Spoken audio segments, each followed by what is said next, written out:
Señor presidente, señorías, tomo la palabra en nombre del Grupo Parlamentario Popular para anunciarles nuestro voto en contra a la candidatura del señor Sánchez.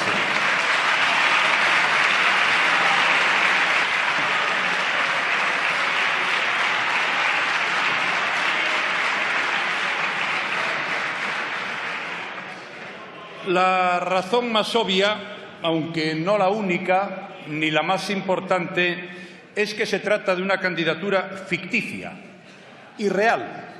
El señor candidato, en lugar de intentar articular en serio una mayoría suficiente, que es lo que se supone debe hacer un candidato, ha preferido no hacerlo por razones que nada tienen que ver con el Gobierno de España o los intereses de los españoles, sino exclusivamente con los planes particulares del señor candidato.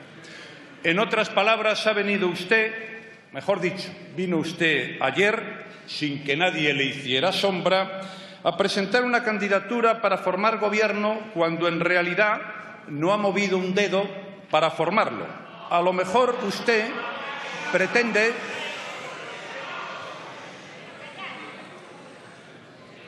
No se preocupen, que se lo voy a explicar y lo voy a hacer con tanta claridad que hasta ustedes lo van a entender.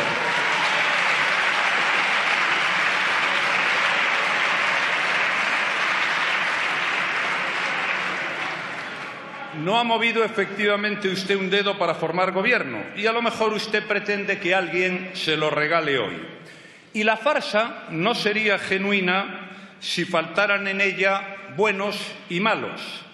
En efecto, lo que pretende hacernos creer el señor candidato es que si hoy España no tiene gobierno, si no completa una mayoría, si él no es elegido presidente, será por culpa de todos los demás, que son los malos. Y toda esta representación ha venido precedida de otra no menos teatral y altisonante. Me refiero a la solemnísima firma de un acuerdo de muy limitada relevancia, pero que se ha presentado sin el menor sentido del ridículo, con una escenografía que nos hacía pensar que estábamos ante una página histórica de dimensiones solo comparables al pacto de los toros de Guisando.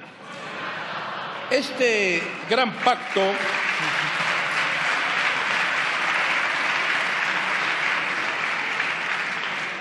señorías, este gran paso histórico que sin duda los niños estudiarán en las escuelas con el compromiso de Caspe y los pactos de la Moncloa, nos ha hecho revivir aquellos felices días de la conjunción interplanetaria que nos anunció una entusiasta señora ministra a cuenta de que en el planeta Tierra iban a coincidir la presidencia americana del señor Obama con la presidencia de turno de la Unión Europea del señor Zapatero. España entera quedó estupefacta.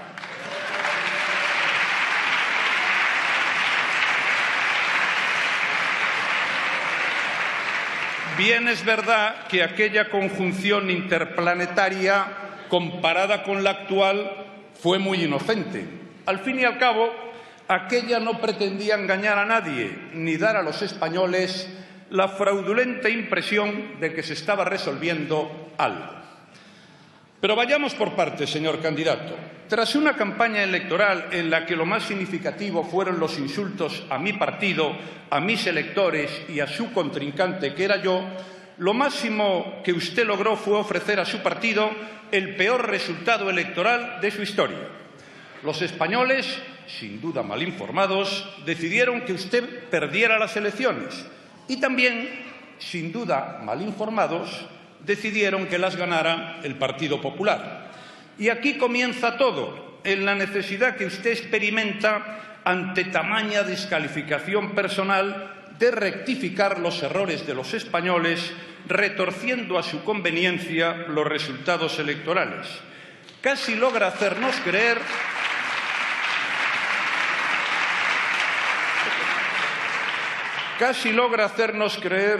señor Sánchez, que en realidad el Partido Popular había perdido las elecciones y que las había ganado un tal señor Cambio con usted a la cabeza.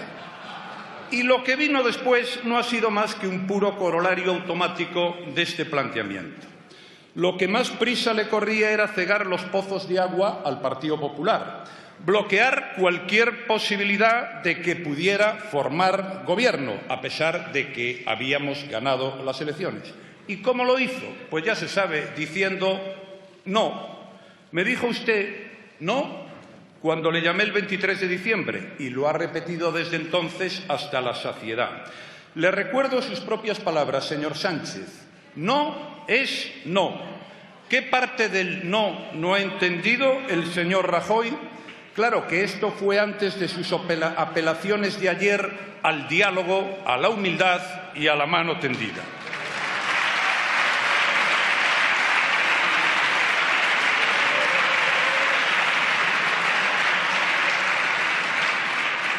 Señor Sánchez, lo que acabo de recordarle es el ejemplo más singular de cerrazón que ha conocido la política española. No porque haya rechazado cualquier asociación o participación o apoyo al PP. Ha rechazado usted hasta la conversación, y no precisamente con buenos modos. Al contrario, ha puesto deliberadamente sobre la mesa toda clase de menosprecios para justificar su injustificable rechazo de un acuerdo que era razonable, pero que tronchaba sus expectativas personales. ¿Y qué pasó entonces? Pues pasó que descubrió usted Portugal. Y en Portugal la fórmula milagrosa para desplazar al Partido Popular. Reconózcame que aquel señuelo le deslumbró como un espejismo. Supongo que usted se dijo, si otros perdedores lo han conseguido, ¿por qué no yo? Y el 7 de enero viajó a Lisboa para aprender cómo se retuerce un resultado electoral en beneficio propio.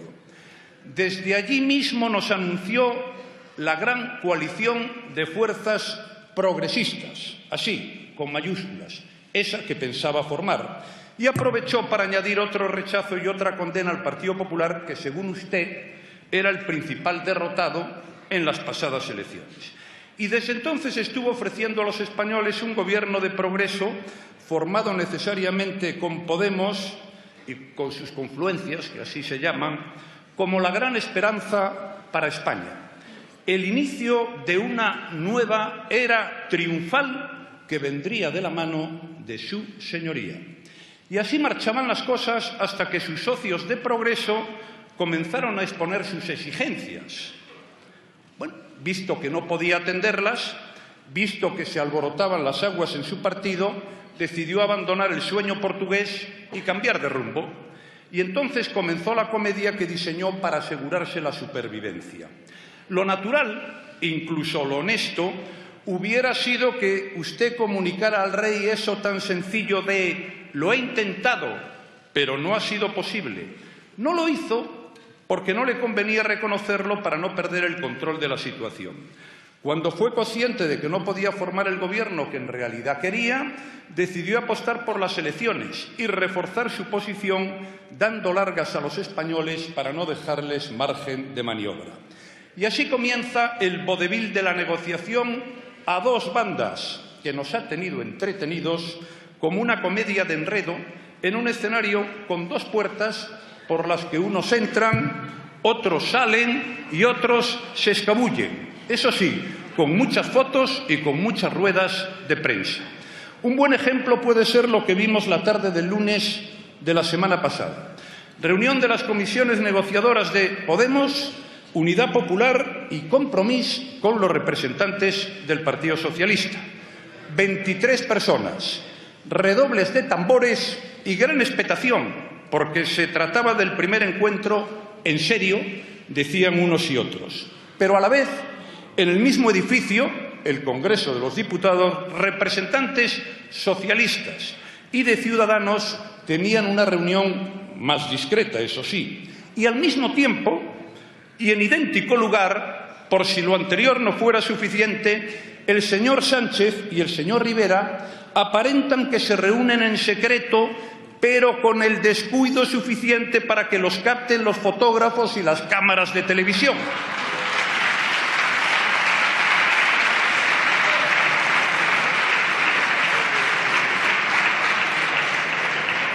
Y de ahí surgió la ratificación del acuerdo que firmaron solemnemente 36 horas después, el de los toros de Guisando, señor Sánchez. Señorías, este rigodón con cambio de parejas se ha prolongado hasta casi agotar los plazos. Ha consumido el mes en postularse para un puesto a sabiendas de que no reunía las condiciones para obtenerlo. Ha gastado el mes repartiendo promesas y esperanzas con las manos vacías. Un mes, insisto, de idas y venidas, de visitas y recepciones, ruedas de prensa, intercambio de credenciales, mucha televisión y muy solemnes palos al agua. Finalmente, pero no por último, para salvar las apariencias, cierra un acuerdo repentino con quien menos le complica la vida.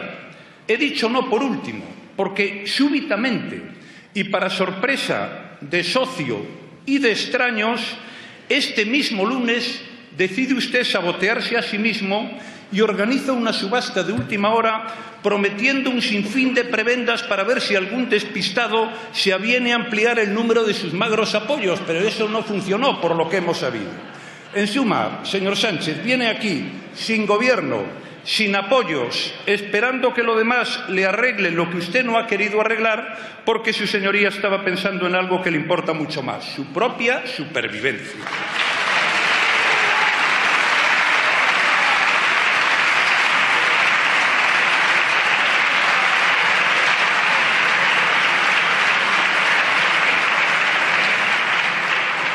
Seamos sinceros, señor Sánchez, si usted hubiera querido formar gobierno, no necesitaba tanto tiempo, porque no ha cambiado nada desde las elecciones. Desde el primer día se conocían todas las posturas, todas las combinaciones, todas las mezclas compatibles y las incompatibles, todas las sumas y todas las restas. Yo, como usted sabe, no necesité un mes. Nadie lo necesitaba.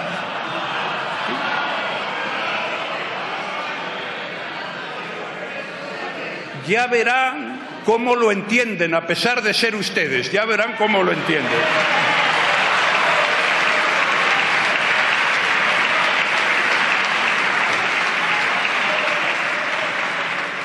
Estuve con usted, señor Sánchez, el 23 de diciembre. En esa reunión me dijo que no quería saber nada ni de mí ni de mi partido.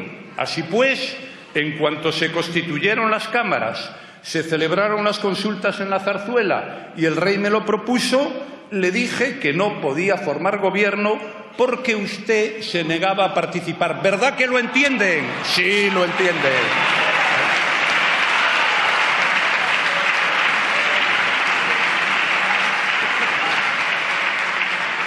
No me hizo falta un mes para comprobarlo. Le dije al rey que ya estaba claro que yo no podía porque usted no quería. ¿Ven cómo lo entienden?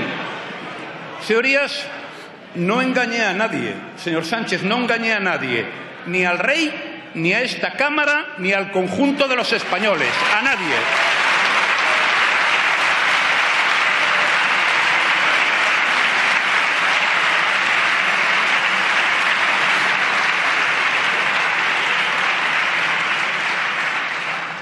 Y no gasté ni un día. Tampoco usted necesitaba tomarse un mes para lo que nos ha traído. ¿Verdad que tengo razón? ¿Necesitaba tomarse un mes para lo que nos ha traído? No.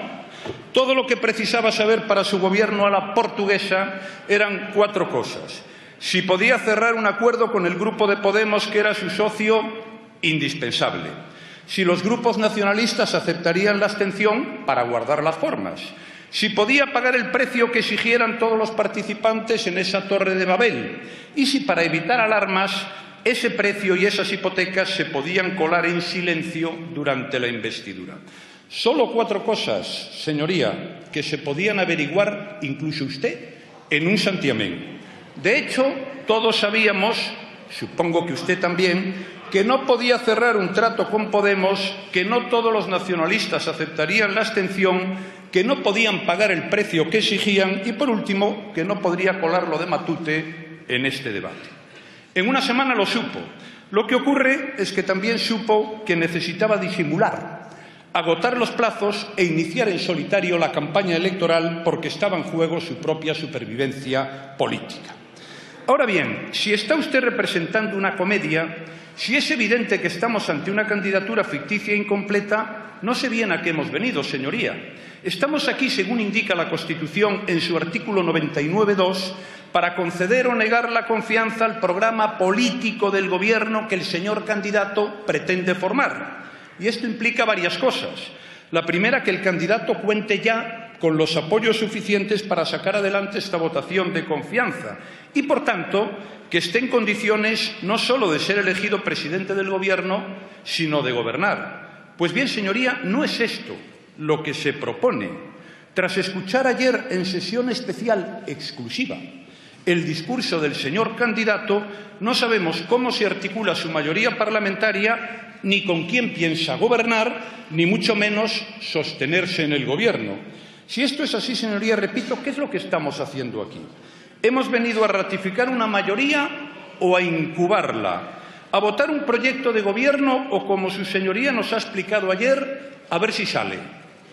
Bien se ve que estamos en un nuevo escenario, pero seguimos en la misma comedia. ¿Qué ocurriría si alguno de los otros grupos de la Cámara se animara ahora a aceptar su oferta? ¿Cuáles serían los cambios que se introducirían en ese proyecto provisional que nos ha leído y que usted debería ultimar sobre la marcha? No quiero parecer crítico, pero tengo que expresar mi sorpresa porque se nos solicite un voto para un ente de ficción, que es lo que nos trae aquí el señor Sánchez. En fin, señoría, no lo tome a mal, pero nos ha entretenido durante un mes para nada. Ya sé que ha estado trabajando mucho y muy intensamente, pero dado lo poco que les cunde, más les valía no proclamarlo. Pues bien, señor Sánchez, si alguien supone que mi grupo puede aceptar el papel de comparsa que se nos asigna en este cortejo, se está equivocando. Nosotros no vamos a rebajar nuestra dignidad hasta ese punto. Nos mantiene erguidos el respeto a nuestros electores. Y esta es, como he dicho antes, nuestra primera razón para rechazar este sucedáneo de investidura. Pero no es la única. Hay otra mucha más seria, los españoles. Los españoles, sus problemas de hoy y su derecho a un futuro próspero. Ahí, en el interés de España, es donde se alza nuestra principal razón para votar en contra de esta investidura de ficción. Los españoles, señorías, eso a los que está tomando el pelo con estos teatros. Los españoles, hablo de todos, claro, en el Partido Popular siempre hablamos de todos. No usamos cordones sanitarios, no dividimos a la gente, ni hemos venido nunca a esta Cámara a pedir el apoyo con el único argumento de que otro no gobierne, porque detestamos el sectarismo.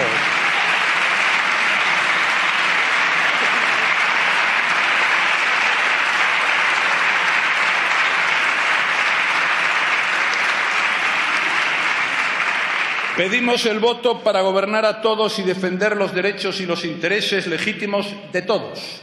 Voten a quien voten, porque así lo exige la convivencia y a nosotros nos importa la convivencia. Y es esa defensa de todos los españoles la que me impide secundar los propósitos de su señoría. Se lo voy a explicar. Lo que menos necesita España, señorías, son improvisaciones. Y usted no puede ofrecerle otra cosa. Ha estado un mes improvisando programas, poniendo y quitando cosas hasta el último minuto, como quien prepara el menú de la boda para dejarlo al gusto de todos. Acaba de improvisar con prisas un florilegio de medidas para la ocasión en el que, como en las dietas de los convalecientes, no se incluye nada que cueste digerir. De hecho, sigue usted improvisando ahora mismo. Está esperando a ver si por casualidad aparece un socorro que le permita no ya gobernar, sino alzarse con la presidencia del Gobierno. La improvisación no es buena para España. España se merece algo más que un Gobierno que improvise para salir del paso a cualquier precio, que no se pare a medir las consecuencias de sus actos y que disimule sus intenciones para que no se note que le importa más sobrevivir que gobernar. En segundo lugar, tras la improvisación, lo que menos necesita España es un gobierno que abandere la incertidumbre.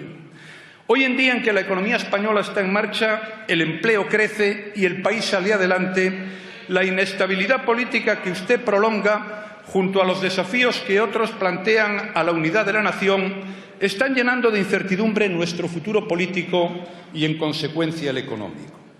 Cuando nuestra primer finalidad debería ser sostener el ritmo de la recuperación, aprovechar las oportunidades que hemos sabido conquistar y fortalecer la confianza que todavía se nos otorga. Cuando deberíamos enviar un mensaje al mundo que dijera: España no hace experimentos, España no cambia de rumbo, España es fiable. Cuando habíamos logrado que no se volviera a hablar de España como problema y se nos elogiara como modelo, ¿qué ha conseguido usted en este tiempo, señoría? Que se vuelva a hablar de España, que parezca más inestable, que despierte inquietud su futuro, dado que en este momento cualquier extremismo económico, social, nacionalista parece posible. Supongo que estamos de acuerdo, señoría, en que con su actitud ha abierto de par en par una gran puerta a la desconfianza. Éramos un estímulo en Europa, pero nos ha colocado usted en una zona de sombra, con lo cual muchas decisiones económicas, inversiones, iniciativas empresariales, ofertas de empleo se vuelven recelosas y aguardan hasta ver qué pasa.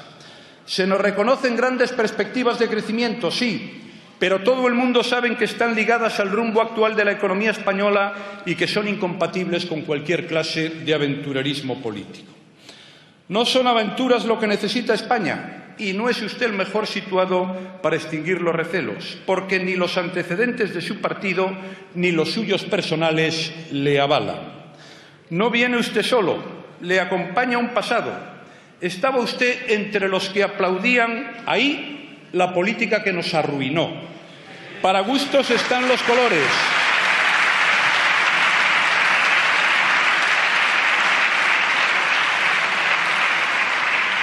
Para gustos están los colores, y a usted le gustaba. Nunca la ha condenado, ni siquiera la ha criticado. No la veía mal.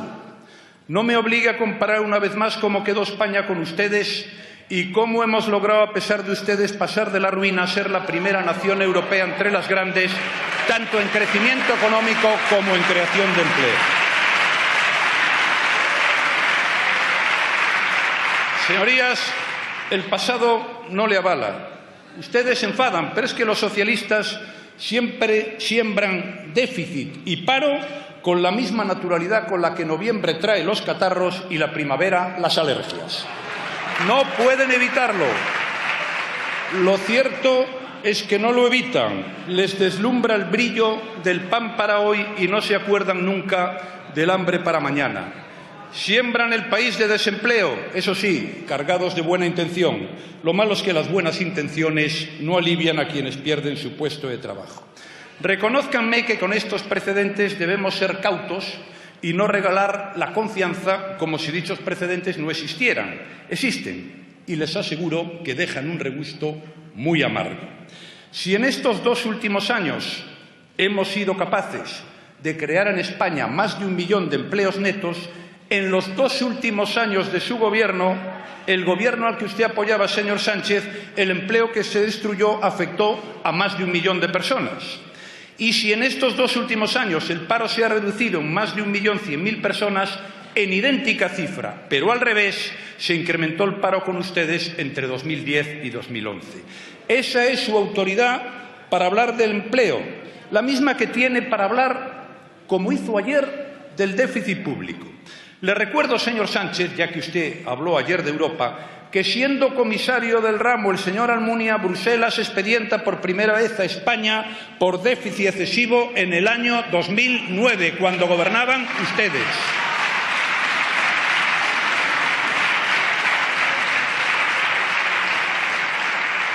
Y hablando de déficit público, donde ayer recibimos una interesante lección, le recuerdo que mientras en los últimos 4 años del anterior gobierno socialista el déficit se incrementó en 117.000 millones de euros, durante los años de mi gobierno se ha reducido en 50.000 millones de euros. ¿Cómo puede usted hablar de déficit público en esta Cámara? ¿Con qué autoridad? Y todo esto, señor Sánchez, con una economía que ha pasado de la recesión a culminar la legislatura creciendo al 3,5 en el último trimestre de 2015. ¿Quién nos garantiza que no volverán ustedes a las andadas? Ojalá pudiéramos creerlo. Sería muy tranquilizador. Ojalá pudiéramos creerlo. Pero, a pesar de la buena voluntad que evidentemente tenemos, es evidente que no podemos. Debe usted reconocerme, además, señor Sánchez, que su trayectoria personal no le avala. Ha votado usted en contra de todas las grandes reformas de la pasada legislatura. Es decir, de todos, sí, se lo voy a explicar, de todos los instrumentos que nos han permitido salir de la crisis y situarnos a la cabeza de Europa en crecimiento y empleo. Sí, es así, aunque no les guste. Oiga, ¿y cómo se entiende esto? ¿No le ha gustado ninguna? Hombre, alguna vez acertaríamos, por equivocación, ¿no? Pero lo peor ya no es eso, señor Sánchez. Lo peor es que en un ejercicio de demolición iconoclasta amenaza con desmantelarlas hasta no dejar piedra sobre piedra. Esto se podría entender si tras dichas reformas España estuviera peor que antes, con más paro, más estancada, con los precios más altos y con las pensiones más bajas. Pero ocurre lo contrario. Y ocurre lo contrario gracias a las reformas a las que usted se opuso y que ahora se propone desmantelar. Comprendo que usted no tiene experiencia, pero ya le adelanto que eso sería devastador, especialmente para los españoles que están esperando un empleo, incluso para muchos de los que lo han conseguido, devastador para muchos emprendedores que han confiado en el curso que tomaban las cosas en España. Devastador, señor Sánchez, devastador. Derogar las reformas significa ni más ni menos que dejar otra vez a España como estaba cuando gobernaban ustedes. El progreso que propone usted consiste en regresar en muy pocos meses al desastre de 2011. A eso llaman ustedes un gobierno reformista y de progreso. La reforma consiste en la voladura del edificio y el progreso en el retorno al pasado. Reconózcame que existen motivos para inquietarse. Ahora sabemos que usted llama progreso al retroceso, al involucionismo, a la sinrazón de arrasar lo que hacen otros, aunque sea bueno, por la simple razón de que lo han hecho otros y más especialmente si lo han hecho para corregir los desastres que ustedes dejaron.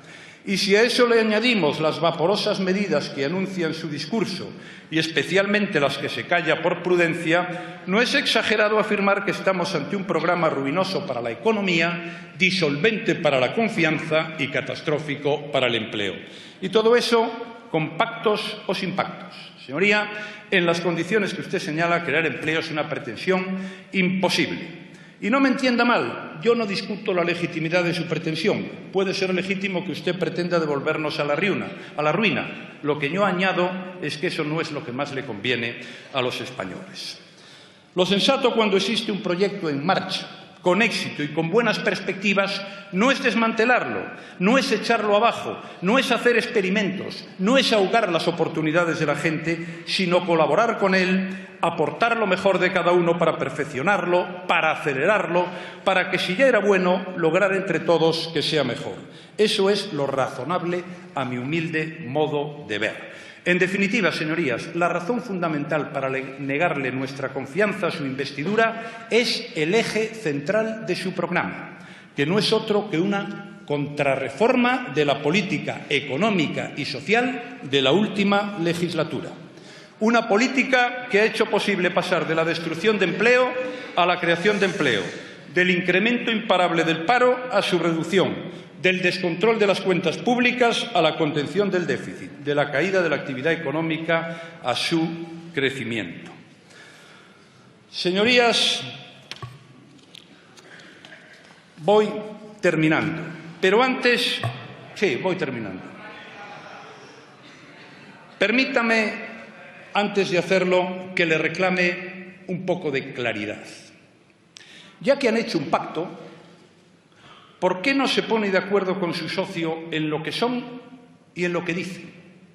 Oyéndoles, da la impresión de que ese pacto encierra ideas antagónicas. No me refiero al texto escrito, sino a las versiones que ustedes ofrecen. Porque son tantas las diferencias entre lo que dice usted y lo que dice su socio que empezamos a pensar que ninguno de los dos sabe exactamente lo que ha firmado. O lo saben y pretenden engañarnos a todos los demás. Tampoco se sabe si ofrecen un gobierno de izquierdas o de derechas. No es que importe, porque yo no veo el mundo con esas gafas, pero sí que me importan sus contradicciones. Se lo voy a explicar y ya verán cómo me van a entender.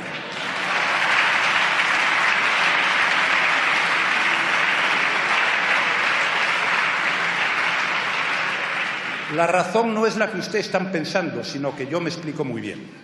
Pero me voy a explicar. Dice usted, señor Sánchez, que su pacto es muy de izquierdas. Bueno, y pide el apoyo a otras izquierdas. Mientras que su socio dice que está hecho al gusto del Partido Popular y reclama nuestro respaldo. Oiga, ¿qué es este curalo todo? ¿El bálsamo de Fierabras? Oiga, ¿y si unas izquierdas le hacen caso a unas izquierdas y yo o mi grupo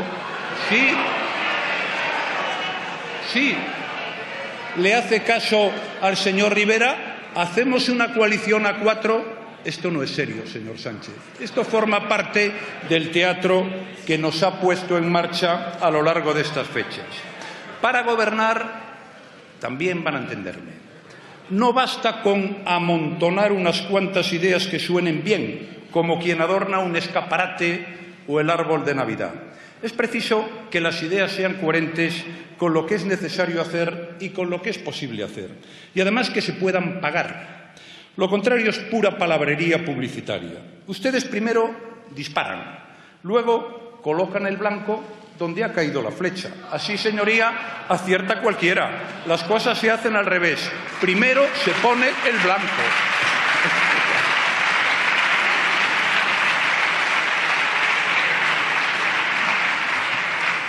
En resumen, señorías, y con esto termino. No ha sido usted leal con los españoles, no lo ha sido. Les ha ocultado la verdad, se la ha ocultado. Les ha hecho esperar contra toda esperanza. Se ha tomado un mes de promoción personal en solitario.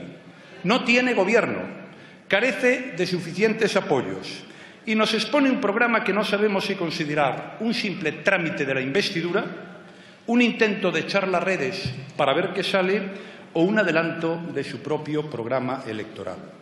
Si antes conservaba usted cierta capacidad para engañar a los ingenuos, la teatralidad del acto solemnísimo del intercambio de carpetas despeja las dudas.